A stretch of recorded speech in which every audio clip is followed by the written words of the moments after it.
One of my priorities this year is to foster the growth of incubators and co-working spaces for entrepreneurs. We recently took the DTV cameras inside Co+hoots to check out a true original and the one that started a movement in Phoenix.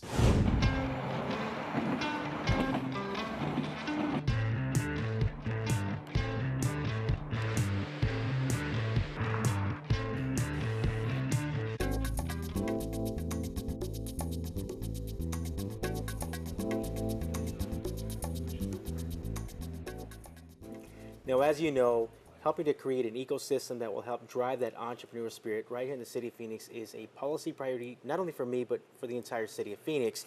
I've had an opportunity to tour many co-working spaces, incubators, higher learning education institutions, and many other entrepreneurs. And now I'm back to square one with Co+hoots founder, Jenny Poon. How are you? I'm good. How are you? I'm doing well, doing well. So, Jenny, you had an opportunity to see some of what the city of Phoenix is helping to create. I want you to know that your influence is weighed heavily on what we've been able to create so far and in the future. I hope you feel good about that. I do. Thank you. Okay, great. Now, Jenny, tell us your story. This is Phoenix's downtown's first co-working space, and it's still moving very strong. Tell us about Co+hoots. So Co+hoots started in 2010 in the downturn of the economy.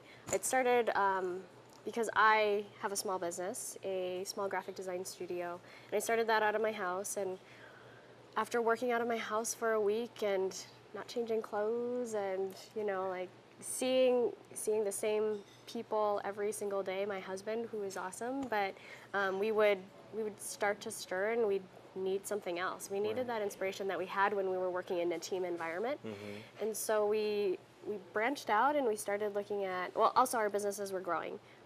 So we were looking at hiring staff. We were looking at how can we get more visibility? How can we connect better with other people? And we wanted to be in Phoenix. We wanted to do things in Phoenix. So we started looking for spaces, and it was 2009 at that time, and it was still pretty rough for small businesses. So it was really scary to go out and look for a space of our own. You fall into finding leases that would require 3-year leases, a large down payment, deposit, and then just became really, really heavy, something really, really heavy for a small business to carry. And so we thought about how can we make this really easy for a small business. There's got to be more of us in the same boat. Right. We talked about a shared workspace, and we opened that concept up to the general public. How can we get tons of these small businesses in one big space and have them grow together? And that's basically how Co+hoots started. And we launched in 2010, now it's 2014, and we started with 5 businesses, and we're at over 85 businesses. So about 85 businesses, separate businesses, actually work and grow and function out of this co-working space. Right. That's pretty amazing. Now, about 85 businesses, give us some examples of some of the industries that work out of here. So we actually have a new startup over here called Ruby Ride. They started out of Co+hoots just a few months ago, but they've been around for a little bit. They're a car share service. We have accountants, landscape architects, designers, web designers, developers, anything from photographers to writers to app developers. Nice. So it's a wide range, PR, marketing. Right. And so we were talking a little bit before, and you were just mentioning, and while we were just sharing, if you look around, there are no walls, there are no partitions that are separating these businesses. Yep. So they all coexist. Right, they all coexist, they all seem to thrive. You said it was planned. Why? Why was that planned? So there's this concept of serendipity in small business. These chance happenings when you walk in and you get a cup of coffee and you run into somebody that you hadn't met before, and you don't know where those paths will lead. A lot of times, if you're surrounded with people who are doing very similar things in terms of growing business, you learn by those cross paths. And so we want to get people as close together as possible so that those paths continually cross. So we build desks that are essentially shared desks. We build a space where those chance happenings happen almost regularly on an hourly basis. You go to the bathroom, you go get something to drink, you go get something from the coffee shop, you go to a meeting, all of that kind of stuff, you happen to interact with somebody you may not have met before. And those conversations pick up, and who knows, maybe you get new business from that, or you learn how to do better business from that conversation. That's a big goal. Right, because a lot of these are companies are obviously from different industries. Right. But what you're talking about is that shared passion. Right. Right. You have someone who cares very much about their business. Or it's an attitude that comes with it, and that can be transferred. Right. Right. Shared. Right. It's a sharing exactly. space. Sure. Absolutely.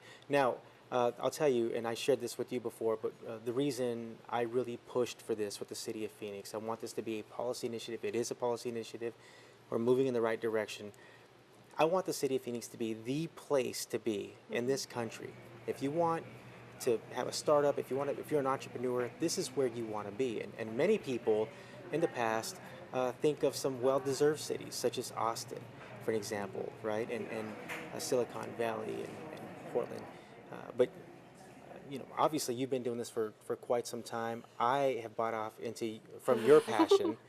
So tell us all, why Phoenix? Why is Phoenix the place to be? So Phoenix has something really, really special about it. There's this huge push for a local movement here. I would credit a lot to Kimber Lanning and Local First and all they're doing, Absolutely. but also the city. Everybody here is pushing for local business. You'll see huge outcry when, Kmart comes to town or Walmart comes to town, because we realize the passion and the courage that it takes to start a business. And that culture is very strong here in downtown. So with that, as soon as you enter this culture and this community, there's already people cheering for you. There's this sense of, I'm for you, I'm fighting for you, and everybody, at least that's the culture that we continually push, and we see in the community around us that you're respected here, and we want every business here to grow and be successful. Well, certainly, that growth cannot happen without people like you and without you personally. So thank you for everything you're doing, not only for our economy, but just to help that spirit move forward. So I think you're wonderful. Thank you.